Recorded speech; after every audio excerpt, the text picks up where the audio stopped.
Hello and welcome to Just One More Watch. If you've seen any of my other videos, chances are you've worked out that I've got a bit of a thing about value for money. I'm Scottish, I can't help it, it's in my blood. So today I thought I'd look at 5 watches that you can buy on Amazon for $100 each that I think offer outstanding value for money. Now I've chosen something for everyone. We've got a diver's watch, a field watch, a dress watch, a fashion watch and a tactical watch. So without further delay, let's flip the camera and get into today's roundup. Let's face it, I'd probably get lynched by the Seiko fanboys if there wasn't at least one Seiko on this list. So let's get it out the way early at number 5. No shortage of Seiko 5s at or around this $100 price point. All of them robust with nice automatic movements, day-date complications and a decent level of water resistance. The problem is though, the bracelets at this price point are rubbish. So I have avoided that by picking this one. This is the SNZG09K1. I've always had a bit of a soft spot for this watch. Really nice, clean dialed field watch. I've got it in my basket on a few occasions. It's only a matter of time before I pull the trigger on one of these. Now I chose green. They come in black, blue, a slightly odd looking cream one, or a couple of bracelet options that are out of our budget today. 42mm diameter, 12mm thick, Seiko's Hardlex crystal on the glass. You also get Seiko's Lumibright lume on those hands there. Gorgeous little red end tip to the second hand. I think it looks good with this matte finish to the case, very in keeping with the field aesthetic. No signed crown at this point, which is a little bit of a disappointment, but it kind of makes up for it with the movement. And you get to see that movement with the display case back there. Now it's a 7S36, again a fairly entry-level Seiko effort. Just what you'd expect for $100. 23 dual movement, no hacking or hand winding, so you are doing the Seiko shuffle with this one, and a 41-hour power reserve. Sometimes you get one of these movements that's bang on, it's kind of COSC standard, sometimes perhaps not quite so much. So a little bit of variation in the movement there. You don't, however, get a signed tang buckle, another slight disappointment. Not sure about that nylon bracelet, not sure about how comfortable that one would be long term, but 22mm lug widths mean you can swap it out easy enough. I think a very, very attractive looking watch, probably the best looking of the roundup today in my humble opinion. So from Seiko fanboys to Casio fanboys, at number 4 with a G-Shock.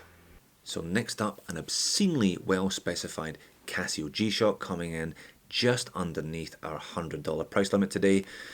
This one, I'm not even going to bother with the model number. You can read that for yourself up the top. These Casios tend to be incredibly well spec'd, incredibly robust, offering great value for money. All in all, not only do you get this great tactical look here, you get an ani-digi. I do really appreciate that. Always like to have a quick glance and an analog set of hands. This one's solar powered. You see that slight honeycomb effect on the dial there? One charge lasts up to 6 months. So you can put it in a drawer for 6 months and it'll still be at the right time when you take it out the drawer. This one, module number 5230. Accuracy of plus or minus 15 seconds per month with no calibration. However, this one has multi-band atomic timekeeping. If you live in the USA, the UK, Germany, Japan or China, the watch will radio in up to 6 times a day, meaning the time that you see on the dial is the time. You get all the usual Casio features, you get alarms, you get an early time signal if you really want it to beep at you, a full calendar pre-programmed up to the end of 2099 if you intend on living that long, 12 24-hour formats, multi-cities, and 200 meters of water resistance. Just a great all-round timekeeping watch, supremely accurate and very, very robust. At number 3, something from my own personal collection and from left field, the Phoibos PX002. So the Phoibos, a bit of a hobby horse of mine. I bought this one a couple of months ago. Really, really fantastic watch. The only watch here on a bracelet, you'll notice. I think this offers an outstanding package for $99, amazingly well built. There is a rumour that these parts come out of the same factory that makes Steinhardt Ocean 1 parts. Identical dimensions.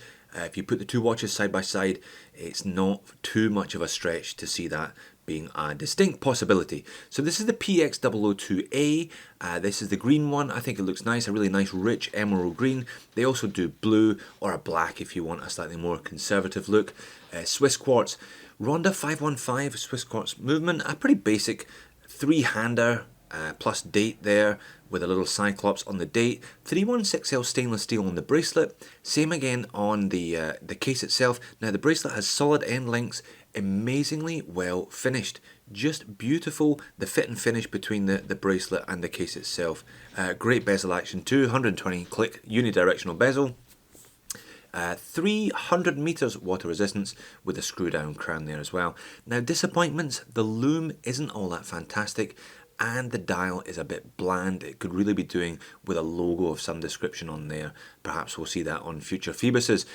But some nice little details. Laser etched case back with a lovely looking octopus there, signed crown, and double laser etching on the bracelet clasp. 3 micro adjust holes make it nice and easy to size there as well. You can buy these on Amazon for $100, shipped anywhere in the world. You can also buy them direct from Phoibos, so a couple of different options. Highly recommended this one. I think an awful lot of watch for the money. Now at number 2, you're not going to believe this, but I've got a Swiss automatic for you. Yes, that's right, a Swiss automatic made by Swatch. Another watch from my personal collection, this one. This time from Switzerland, the Swatch System 51. An amazing amount of technology on your wrist for at or around $100. Now this one I've chosen here is the SUTS 402, one of their more vibrant models. I guess this is the fashion watch of the selection today and very fashionable. There are about 20 models of Swatch, so if you can't find one that matches your taste, then chances are you've got dodgy taste. 42mm diameter, this one. Quite a big chunky watch on the wrist, but it makes up for it by weighing about 45 grams. Really doesn't weigh an awful lot. It's got the Swatch proprietary 3-tang system there.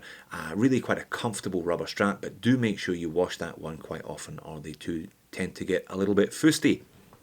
But the big draw of this watch is the movement.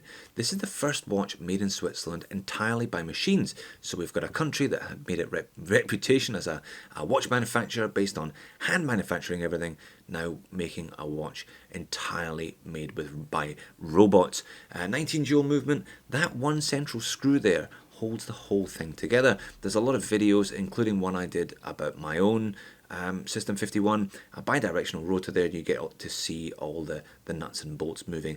Very, very accurate. I was getting some great results out of mine. It was within 2 seconds a day and a 90-hour power reserve, which is just incredible for a watch at this price. Now, downfalls with this one. The lume is crap and some of the designs I don't think are particularly legible. I've chosen this one because you can actually see what's going on. The one I've got, the red one, not so much.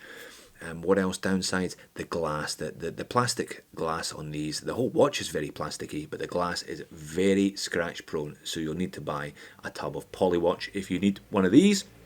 30 meters water resistant, again not fantastic. You can wear it while doing the dishes, but I wouldn't be taking this one swimming with you either. But a Swiss automatic on your wrist for $100 can't be a bad deal all in all. And at number 1, we're back in Japan with a sweet little dress watch, the Orient Capital. Okay, so last but not least, the Orient Capital Quartz Analog Dress Watch. Now, everyone has heard of the Orient Bambino. Very, very popular with good reason. They are just stunning little watches, but too expensive for us today. The Bambino may appear in a future roundup. I owned one myself. I owned one of the black and rose gold ones. Just a gorgeous, gorgeous watch. But the automatic movement was at the lower end of the scale. I found the rotor very noisy.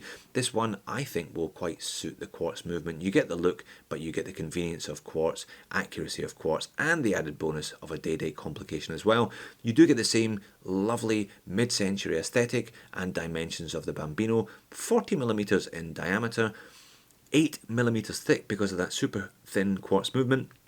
It's a domed mineral crystal, so it's an acrylic crystal. Just be careful with that one. It's not sapphire. I did manage to scratch mine, which is why I no longer own an Orient Bambino. I really can't have nice things.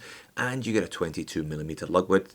The faux croc leather strap is a little bit stiff to begin with, but it does open up nicely and you get a signed tang. So all in all, if you're a suit wearer, go to an office every day, I think this Orient Capital is a really, really good watch for $100.